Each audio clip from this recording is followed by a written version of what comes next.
Hello दोस्तों, आप सबका स्वागत है हमारी एक और नई वीडियो में। ये कहानी है एक छोटे से हरे भरे गांव की, जिसका नाम है सलेमपुर। यहाँ सुबह जैसे ही सूरज की पहली किरण धरती पर पड़ती है, गांव जाग उठता है। कहीं खेतों में हल चलने लगते हैं। हर इंसान अपनी रोजी रोटी की तलाश में घर से बाहर निकल पड़ता है। कोई खेतों में मेहनत करने जाता है, तो कोई गांव के मोड़ पर अपनी छोटी सी दुकान खोलकर एक नए दिन की शुरुआत करता है। एक दिन स्कूल के किनारे लोगों को एक नया नज़ारा दिखाई दिया। वहां एक नई मैगी की दुकान खुली थी, जिसका नाम चटकदार मैगी था। एक प्लेट मैगी की कीमत 40 रुपए थे। लोग बड़े मज़े से उसकी मैगी खा रहे थे और उसका धंधा भी काफ़ी अच्छे से चल रहा था। कुछ दिनों बाद गर्मी की छुट्टियां खत्म हो गईं और स्कूल फिर से खुल गया। अब उसकी दुकान पर पहले से भी ज्यादा भीड़ बढ़ गई थी, क्योंकि जैसे ही स्कूल की छुट्टी होती थी, सारे बच्चे घर जाने से पहले मैगी वाले के पास चटकदार मैगी खाने चले जाते थे और सभी बड़े मज़े से मैगी खाते थे। धीरे धीरे दिन बीतते गए और रोज़ और भी बच्चे वहाँ मैगी खाने आने लगे। उसका धंधा और भी अच्छे से चलने लगा। तभी उसके मन में एक ख्याल आया। जब से मैंने अपनी मैगी की दुकान खोली है और स्कूल भी खुल गया है, मेरे तो मज़े ही हो गए हैं। रोज बहुत सारे बच्चे मैगी खाने आ ही रहे हैं। तो मैं एक काम करता हूँ, मैगी का दाम 40 रुपए से बढ़ाकर 60 रुपए कर देता हूँ। बच्चे तो फिर भी खाने आएंगे ही, क्योंकि गांव में दूसरी कोई मैगी की दुकान है ही नहीं। तभी वो अपनी मैगी का दाम 20 रुपए बढ़ा देता है। ये देखकर गांव के लोग और बच्चे खुश नहीं होते, लेकिन सबकी मजबूरी थी। मैगी सबको बहुत पसंद थी और गांव में दूसरी कोई मैगी की दुकान भी नहीं थी। इसलिए लोगों ने 60 रुपए में ही मैगी खाना शुरू कर दिया। उन्हीं बच्चों में से एक बच्चे का नाम राहुल था। उसने सोचा कि मैगी तो बहुत महंगी हो गई है और उसके घर की हालत भी अच्छी नहीं थी। वो घर जाता है और अपने पापा से कहता है, पापा, स्कूल के बाहर वाली मैगी की दुकान की मैगी बहुत महंगी हो गई है। आप भी एक मैगी की दुकान खोल दो। एक तरफ चटकदार मैगी वाला होगा और दूसरी तरफ आपकी मसाला मैगी की दुकान खोल देना। आप सिर्फ 40 रुपए की मैगी बेचना, खूब बिक्री होगी। हाँ बेटा, तुम सही कह रहे हो। अभी मेरे पास कोई काम भी नहीं है, तो इसी बहाने मुझे एक काम भी मिल जाएगा। अगले दिन सुबह होते ही राहुल के पापा दुकान से मैगी लेने जाने लगते हैं। अरे भाई, 20 पैकेट मैगी दे दो और मसाले भी दे देना। अरे भाई, 20 पैकेट मैगी का तुम क्या करोगे? मैं स्कूल के बाहर अपनी मसाला मैगी की दुकान खोल रहा हूँ। अरे लेकिन वहां तो पहले से ही चटकदार मैगी वाले ने अपनी दुकान खोल रखी है। हाँ, मुझे पता है, लेकिन उसने अपनी मैगी महंगी कर दी है। तो मेरे बेटे ने कहा, पापा आप भी एक मसाला मैगी की दुकान खोल दो और आप 40 रुपए में बेचना। तो मैंने सोचा मेरे पास अभी कोई काम भी नहीं है, तो मैं यही कर लेता हूँ। चलो ये भी सही है, गांव में एक सस्ती मैगी की दुकान तो खुलेगी। तभी राहुल के पापा मैगी लेकर अपने घर जाने लगते हैं और मैगी बनाने लगते हैं। फिर वो मैगी बनाकर अपना ठेला स्कूल के बाहर चटकदार मैगी वाले के सामने लगा देते हैं और वो अपनी दुकान का नाम मसाला मैगी रखते हैं। लोग देखते हैं कि यहाँ की मैगी तो सिर्फ 40 रुपए की है, तो धीरे धीरे लोग आने लगते हैं। सब लोग मैगी खाते हैं। फिर स्कूल की छुट्टी होती है, बच्चे नई मैगी की दुकान देखकर वहाँ खाने आने लगते हैं। सभी मैगी खाते हैं, लेकिन किसी को भी मसाला मैगी में वो स्वाद नहीं मिल पाता जो चटकदार मैगी वाले की मैगी में था। अगली सुबह होती है। दोनों मैगी वाले अपनी अपनी मैगी का ठेला लगा देते हैं, लेकिन किसी को भी राहुल के पापा की मसाला मैगी पसंद नहीं आ रही थी। इसलिए सबको मजबूरन 60 रुपए की महंगी मैगी खाने के लिए चटकदार मैगी वाले के पास जाना पड़ता है। ऐसे ही दिन बीतते रहते हैं और चटकदार मैगी वाला खूब कमाने लगता है। हमेशा उसकी दुकान पर भीड़ लगी रहती है। वहीं दूसरी तरफ राहुल के पापा की दुकान पर ग्राहक दिन प्रतिदिन कम होते जा रहे थे। ये देखकर चटकदार मैगी वाला कहता है, मेरे सामने दुकान खोलने चले हो? बेटा, मुझसे पंगा पड़ेगा महंगा। मेरी जैसी स्वादिष्ट मैगी कोई बना ही नहीं सकता। एक दिन शाम होते ही राहुल के पापा अपने घर जाने लगते हैं। वो उदास चेहरा लिए बिस्तर पर बैठे रहते हैं। तभी उनकी पत्नी उनसे कहती है, क्या हुआ जी, आपका मुंह इतना उतरा उतरा क्यों है? आज धंधा कैसा हुआ?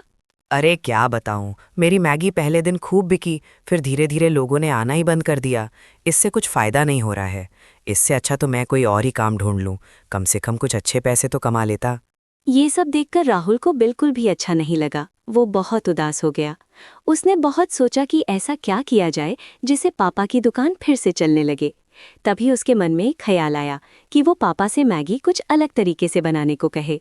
ये सोचकर राहुल अपने पापा के पास जाता है और कहता है, पापा, आप मैगी कुछ अलग तरीके से बनाने की कोशिश करो ताकि लोगों को एक नया स्वाद मिले। बेटा, इसमें मैं क्या नया करूं? मुझे कुछ समझ नहीं आ रहा कि लोगों को मेरी मैगी पसंद क्यों नहीं आ रही। पापा, आप ना चिकन मसाला बनाओ और उसके अंदर मैगी डाल दो। इससे कुछ अलग सा स्वाद आ जाएगा। ठीक है बेटा, ये भी मैं एक बार करके देख लेता हूँ। राहुल के पापा के पास तो ठेला था ही नहीं और उन्हें कल से अपनी मैगी की दुकान लगानी थी। इसलिए शाम होते ही वो ठेले की खोज में निकल जाते हैं। रास्ते में उन्हें एक आदमी दिखाई देता है। वो उससे ठेले के बारे में पूछते हैं, लेकिन उस आदमी के पास ठेला नहीं होता। फिर वो आगे बढ़ते हैं। उन्हें एक और व्यापारी आदमी दिखाई देता है। वो उससे कहते हैं, भाई, तुम्हारे पास ठेला है क्या? मुझे कल अपनी मैगी की दुकान खोलनी है। हाँ, मेरे पास ठेला है, लेकिन मुझे 1 हफ्ते के 200 रुपए देने पड़ेंगे। अगर मंजूर है तो ठेला ले जाओ। हाँ, मंजूर है। मुझे ठेला चाहिए। वो उस व्यापारी को पैसे दे देते हैं और उन्हें उसका ठेला मिल जाता है। उन्हें चिकन मसाला बनाना नहीं आता था, इसलिए वे गांव के मशहूर चिकन मसाला वाले के पास जाते हैं और कहते हैं, भाई, मुझे चिकन मसाला बनाना सिखा दो। मैं आपका आभारी रहूंगा। ठीक है भाई, मैं सामान ले लेता हूँ और तुम्हारे घर चलकर तुम्हें चिकन मसाला बनाना सिखा दूंगा। ठीक है भाई, चलो। तभी दोनों घर की तरफ जाने लगते हैं। वहां पहुंचकर चिकन मसाला वाला उन्हें चिकन मसाला बनाना सिखाने लगता है और बन जाने के बाद चखने के लिए कहता है। राहुल के पापा चिकन मसाला चखते हैं और खाते ही कहते हैं, अरे वाह भाई, मैंने आज तक इससे ज्यादा स्वादिष्ट चिकन मसाला कभी नहीं खाया। मैं भी ऐसे ही अच्छा बनाना सीख जाऊंगा। धन्यवाद तुम्हारा। तभी राहुल के पापा बाजार से चिकन और मसाले लेने चले जाते हैं। अरे भाई, मुझे 5 किलो चिकन दे दो और सही दाम लगाना। मैं ईमानदार हूँ, आप दाम की फिक्र मत कीजिए। लेकिन आपको 5 किलो चिकन क्यों चाहिए? घर पर दावत है क्या? नहीं भाई, कल मैं अपनी नई दुकान खोल रहा हूँ, उसी वजह से मुझे चिकन चाहिए। तभी राहुल के पापा बाजार से चिकन और मसाले लेकर घर जाने लगते हैं। घर आकर वो चिकन मसाला मैगी बनाने लगते हैं। मैगी बन जाने के बाद वो राहुल को चखने के लिए देते हैं। राहुल चिकन मसाला मैगी खाता है और कहता है, वाह पापा वाह, ये मैगी तो बहुत ज्यादा स्वादिष्ट है। इसमें चिकन के फ्लेवर की वजह से ये मैगी एकदम मस्त लग रही है। ये तो अच्छी बात है बेटा। अब मैं कल ही चिकन मसाला मैगी का ठेला लगा दूंगा।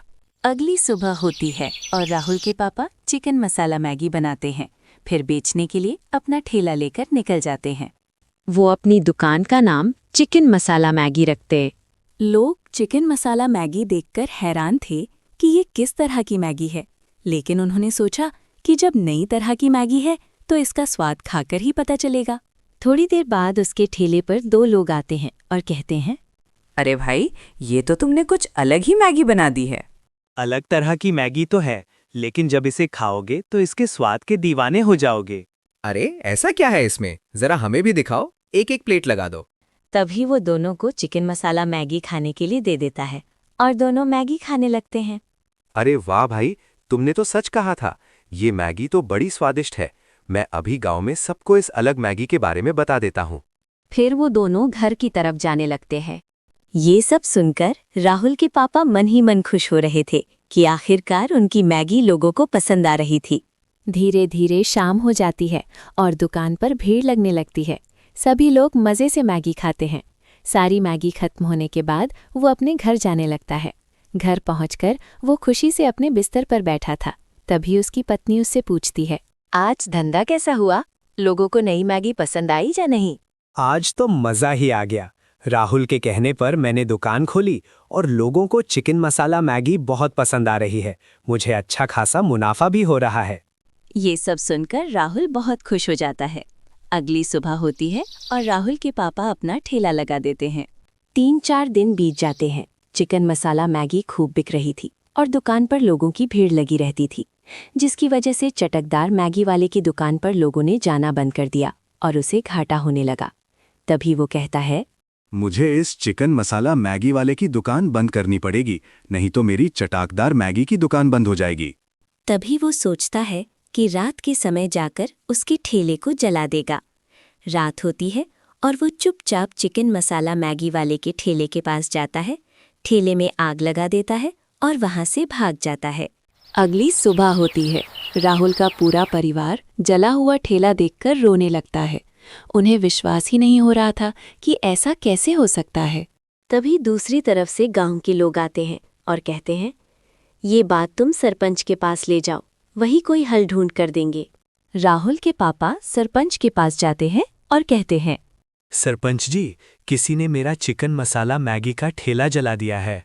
तुम्हें किसी पर शक है तो उसका नाम मुझे बताओ। नहीं सरपंच जी, मेरी किसी से दुश्मनी भी नहीं है। गांव में मेरी सबसे अच्छी बनती है। ठीक है, तुम चिंता मत करो, मैं इस मामले में जांच करूंगा और जिसने ये किया है उसे ढूंढ निकालूंगा। तब तक मेरे पास एक ठेला पड़ा है, तुम वो ले जाओ और अपनी मैगी बेचो। ठीक है सरपंच जी, धन्यवाद आपका। तभी वो अपने घर जाने लगता है। अगली सुबह होती है। राहुल के पापा फिर से अपना ठेला लगा देते हैं। लोग भी आने लगते हैं और धीरे धीरे भीड़ जमा हो जाती है। ये देखकर चटाकदार मैगी वाला कहता है, इसका ठेला तो मैंने जला दिया था, फिर इसके पास ये नया ठेला कैसे आ गया? कोई बात नहीं, आज फिर से रात में जाकर इसका ठेला जला दूंगा, तब इसकी अक्ल ठिकाने आ जाएगी।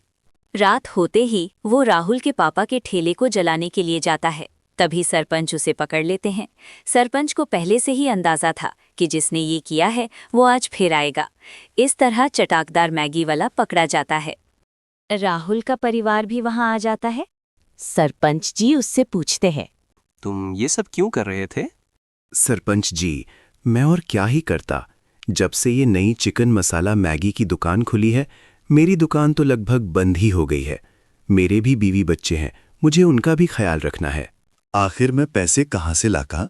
ये बात सुनकर राहुल के पापा कहते हैं, सरपंच जी, आप इसे माफ कर दीजिए, मैं इसकी मजबूरी समझ सकता हूँ। सरपंच ने उसे माफ कर दिया और कहा, दोबारा ऐसी गलती नहीं होनी चाहिए। लेकिन सरपंच जी, अब मैं क्या करूं? मेरी दुकान तो चल नहीं रही है। तभी राहुल बोलता है, मेरे पास एक आइडिया है। क्यों ना आप दोनों एक ही जगह अपनी मैगी बेचो और हर हफ्ते अपने अपने ठेले बदलते रहो, जिससे आप दोनों को मुनाफा हो। ये बात सुनकर दोनों ने मंजूरी दे दी और अपने अपने ठेले हर हफ्ते बदल बदल कर लगाने लगे। इस तरह राहुल के सुझाव से दोनों खुशी खुशी मैगी बेचने लगे। यहाँ तक आपने वीडियो देख लिया है तो वीडियो को लाइक कीजिए और चैनल को सब्सक्राइब करके अपना प्यार दीजिए। धन्यवाद।